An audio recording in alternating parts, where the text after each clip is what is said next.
Hi friends, welcome to Kavya Nayana cooking channel. ನಾನು ಸುಷ್ಮಾ. ಬನ್ನಿ, ಇವತ್ತು ಶಿವರಾತ್ರಿ ಹಬ್ಬದ ವಿಶೇಷವಾಗಿ ಉಪವಾಸ ಇರೋರಿಗೆ ಹೆಲ್ಪ್ ಆಗಲಿ ಅಂತ ನಾನು ಸಾಬುದಾನನ ಬಳಸಿ ಕಿಚಡಿನ ಮಾಡಿ ತೋರಿಸ್ತಾ ಇದ್ದೀನಿ.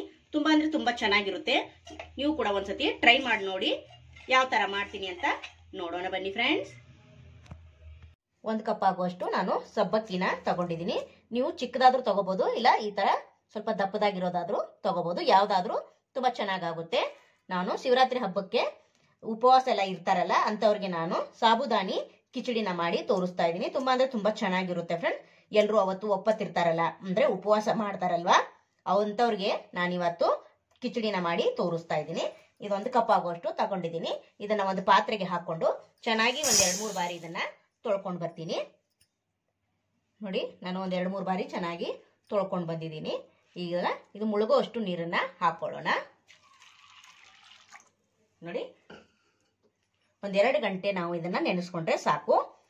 ಮಿನಿಮಮ್ ಒಂದ್ 2 ಗಂಟೆ ಆದ್ರೂ ನೆನೆಲೇಬೇಕು. ನೋಡಿ, ಇವಾಗ ಚೆನ್ನಾಗಿ ಒಂದ್ 2 ಗಂಟೆ ನಾನು ನೆನೆಸ್ಕೊಂಡು ನಿಮಗೆ ತೋರಿಸ್ಕೊಡ್ತೀನಿ. ನೋಡಿ, 2 ಗಂಟೆ ಆದ್ಮೇಲೆ ತೋರಿಸ್ಕೊಡ್ತಾ ಇದ್ದೀನಿ. ನೋಡಿ, ಚೆನ್ನಾಗಿ ನೆನೆದಿದೆ ಅಲ್ವಾ, ನೋಡ್ತಾ ಇದ್ದೀರಾ? ಇಷ್ಟು ನೆನೆದ್ರೆ ಸಾಕು. ಒಲೆ ಮೇಲೆ ಒಂದು ಪಾತ್ರೆನ ಇಟ್ಕೊಂಡಿದ್ದೀನಿ. ಒಂದ್ 4 ಟೇಬಲ್ ಸ್ಪೂನ್ ಅಷ್ಟು ಎಣ್ಣೆನ ಹಾಕೊಳ್ಳೋಣ. ನಿಮ್ಗೆ ಬೇಕಂದ್ರೆ ಇಲ್ಲಿ ತುಪ್ಪ ಕೂಡ ಹಾಕೋಬಹುದು. ಎಣ್ಣೆ ಬಿಸಿಯಾಗಿದೆ. ಈಗ ಸಾಸಿವೆ ಒಂದ್ ಅರ್ಧ ಟೇಬಲ್ ಸ್ಪೂನ್ ಅಷ್ಟು ಹಾಕೋತಾ ಇದ್ದೀನಿ.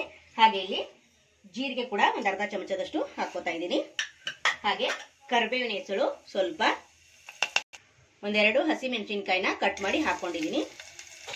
1-2 ಸ್ಪೂನ್ ಆಗುವಷ್ಟು ಕಡಲೆ ಬೀಜನ ಹಾಕೊಂಡು ಚೆನ್ನಾಗಿ ಫ್ರೈ ಮಾಡ್ಕೊಳ್ಳೋಣ. ಶಿವರಾತ್ರಿ ಹಬ್ಬದ ವಿಶೇಷವಾಗಿ ಉಪವಾಸ ಇರೋರಿಗೆ ನಾನು ಈ ಕಿಚಡಿನ ಮಾಡಿ ತೋರಿಸ್ತಾ ಇದ್ದೀನಿ. ತುಂಬಾ ಜನ ಉಪವಾಸ ಮಾಡ್ತಾರಲ್ವಾ ಶಿವರಾತ್ರಿ ಹಬ್ಬದ ದಿನ, ಅದಕ್ಕೋಸ್ಕರ ಅವ್ರಿಗೆ ಈಸಿ ಆಗ್ಲಿ, ಅವರು ಕೂಡ ಮಾಡ್ಕೊಳ್ಳಿ ಅಂತ ನಾನು ಸಾಬುದಾನಿ ಕಿಚಡಿನ ಯಾವ ತರ ಸಿಂಪಲ್ ಆಗಿ ಕಡಿಮೆ ಸಾಮಗ್ರಿಗಳನ್ನ ಬಳಸಿ ತೋರಿಸ್ಕೊಡ್ತಾ ಇದ್ದೀನಿ. ನೀವು ಕೂಡ ಒಂದ್ಸತಿ ಟ್ರೈ ಮಾಡಿ ನೋಡಿ, ನಿಮಗೂ ಕೂಡ ಇಷ್ಟ ಆಗುತ್ತೆ ಫ್ರೆಂಡ್ಸ್. ಹೊಸಬ್ರು ಯಾರಾದ್ರೂ ಚಾನಲ್ ನೋಡ್ತಾ ಇದ್ರೆ ಪ್ಲೀಸ್ ಸಬ್ಸ್ಕ್ರೈಬ್ ಮಾಡ್ಕೊಂಡು ನೋಡಿ. ವಿಡಿಯೋನ ಇಲ್ಲೂ ಕೂಡ ಸ್ಕಿಪ್ ಮಾಡಬೇಡಿ, ಪೂರ್ತಿಯಾಗಿ ವಿಡಿಯೋ ನೋಡಿ ಸಪೋರ್ಟ್ ಮಾಡಿ ಫ್ರೆಂಡ್ಸ್. 1 ಆಲೂಗಡ್ಡೆನ ನಾನು ಸಿಪ್ಪೆ ಎಲ್ಲ ಬಿಡಿಸಿ ಸ್ವಲ್ಪ ಅರ್ಧಂಬರ್ಧ ಬೇಯಿಸಿ ಇಟ್ಕೊಂಡಿದ್ದೀನಿ. ಇವಾಗ ಅದನ್ನ ಹಾಕೋತಾ ಇದ್ದೀನಿ. 1 ಆಲೂಗಡ್ಡೆನ ತಗೊಂಡಿದ್ದೀನಿ, ಅದನ್ನು ಕೂಡ ಚೆನ್ನಾಗಿ ಫ್ರೈ ಮಾಡ್ಕೊಳ್ಳೋಣ. ನೋಡಿ, ಆಲೂಗಡ್ಡೆ ಕೂಡ ಚೆನ್ನಾಗಿ ಫ್ರೈ ಮಾಡ್ಕೊಂಡಿದ್ದೀನಿ. ಈಗ ನೆನೆಸಿ ಇಟ್ಕೊಂಡಿರೋ ಸಾಬುದಾನಿನ ಹಾಕೊಂತೀನಿ. ನೋಡಿ, ಈಗ ಚೆನ್ನಾಗಿ ಮಿಕ್ಸ್ ಮಾಡ್ಕೊಳ್ಳೋಣ. ತುಂಬಾ ಅಂದ್ರೆ ತುಂಬಾ ಚೆನ್ನಾಗಿರುತ್ತೆ. ಸಿಂಪಲ್ ಆಗಿ ತೋರಿಸ್ಕೊಡ್ತಾ ಇದ್ದೀನಿ. ಇನ್ನು ಯಾರೆಲ್ಲ ನನ್ನ ಚಾನಲ್ಗೆ ಸಬ್ಸ್ಕ್ರೈಬ್ ಮಾಡ್ಕೊಂಡಿಲ್ಲ ಪ್ಲೀಸ್ ಹೋಗಿ ಸಬ್ಸ್ಕ್ರೈಬ್ ಮಾಡ್ಕೊಳ್ಳಿ. ಬೆಲ್ ಐಕನ್ನ ಪ್ರೆಸ್ ಮಾಡಿ ಆಲ್ ಅನ್ನೋ ನೋಟಿಫಿಕೇಶನ್ ಸೆಲೆಕ್ಟ್ ಮಾಡ್ಕೊಂಡ್ರೆ ನಾವು ಹಾಕೋ ವಿಡಿಯೋ ಎಲ್ಲ ಮೊದಲು ನಿಮ್ಗೆ ಬರುತ್ತದೆ ಫ್ರೆಂಡ್. ನೋಡಿ, ಈಗ ಚೆನ್ನಾಗಿ ಮಿಕ್ಸ್ ಮಾಡ್ಕೊಂಡಿದ್ದಾಗಿದೆ. ನಾನು ಕಡಲೆ ಬೀಜನ ಹುರಿದು ಸಿಪ್ಪೆ ಬಿಡಿಸಿ ಸ್ವಲ್ಪ ತರಿತರಿಯಾಗಿ ಪುಡಿ ಮಾಡ್ಕೊಂಡು ಬಂದಿದ್ದೀನಿ. ಇವಾಗ ಅದನ್ನ ಹಾಕೊಂತೀನಿ. ನಿಮ್ಗೆ ಎಷ್ಟು ಬೇಕೋ ಅಷ್ಟನ್ನ ಹಾಕೊಳ್ಳಿ. ನೋಡಿ, ಈಗ ನಾನು ಅರ್ಧ ಹೋಳು ನಿಂಬೆ ಹಣ್ಣಿನ ರಸನ ಹಾಕೋತಾ ಇದ್ದೀನಿ. ಸ್ವಲ್ಪ ಹಾಕೊಡ್ತಾ ಇದ್ದೀನಿ. ಮತ್ತೆ ಚೆನ್ನಾಗಿ ಒಂದ್ಸತಿ ಮಿಕ್ಸ್ ಮಾಡ್ಕೊಳ್ಳೋಣ. ನೋಡಿ, ತುಂಬಾ ಸಿಂಪಲ್ ಆಗಿ ಮಾಡ್ಕೋಬಹುದು.